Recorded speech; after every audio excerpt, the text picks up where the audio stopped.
আপনি প্রশ্ন করেছেন আয়নাঘরের আইডিয়া কে দিয়েছিল। হ্যাঁ, আইডিয়াটা দিয়েছিল আমার বিআই তারেক সিদ্দিকী। সেই সবকিছু করেছে। গুলি করে মারার দরকার কি? ক্রস ফায়ার দিলে বেশি লোক জানাজানি হচ্ছে, সমালোচনা বেশি হচ্ছে। সেদিন থেকে শুরু হলো এই নতুন পরীক্ষামূলক পরিকল্পনা। একটা ছোট্ট ঘর, 3.5 ফিট বাই 3.5 ফিট, ওইখানে নিজের কোথাও ভালোভাবে শোনা যায় না। হ্যাঁ, আমরা প্রথমে কিছু বিরোধী নেতাকে তুলে আনলাম, এই বিএনপি, জামাত, ছাত্র শিবির, ছাত্রদল, কিছু সাংবাদিক। ওদের দেখা হলো সেই আয়না ঘরে। প্রথমে কয়েকদিন ওরা দেয়ালে ঘুষি মারতো, আমাকে ভিডিও কলে দেখানো হলো, ভিডিওতে আমাকে দেখানো হলো ওরা দেয়ালে ঘুষি মারতো, দোল্লা ঠেলে বেরোনোর চেষ্টা করছে। তারপর কিছুদিন দেখি শুধু উপরের দিকে তাকিয়ে থাকে। তারপর এক সময় ক্লান্ত হয়ে শুধু উপরের দিকে তাকিয়ে থাকতো। প্রথম কিছুদিন কেউ বুঝতে পারতো না কতটা সময় গেছে, কয়দিন তাদের আটকটা হয়েছে। খাবার অনেক কম দেওয়া হতো, খাবার কম দিতে বলতাম, পানিও খুব সীমিত। কেউ কেউ নিজের আয়নায় নিজের প্রতিবিম্বকে দেখে সূত্র মনে করত, নিজেকেই আক্রমণ করা শুরু করলো। নিজের দেয়ালে নিজের হাত দিয়ে ঘুষি মারলো, হাত রক্তাক্ত করলো।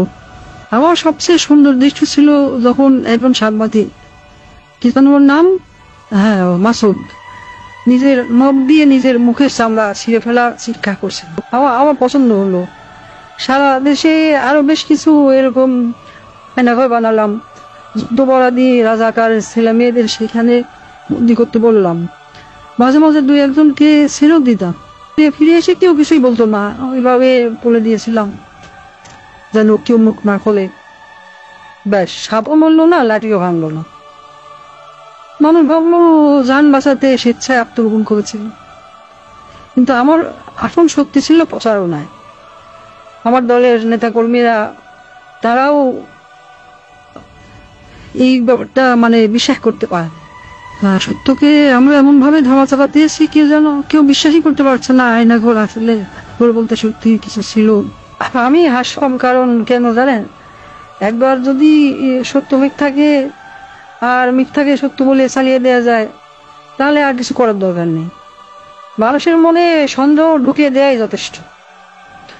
আমার বাবা বলতেন, একবার যদি কেউ নিজের চোখে দেখা জিনিসকে সন্দেহ করতে শেখে, তবে সে নিজের জীবনের উপর বিশ্বাস রাখে না।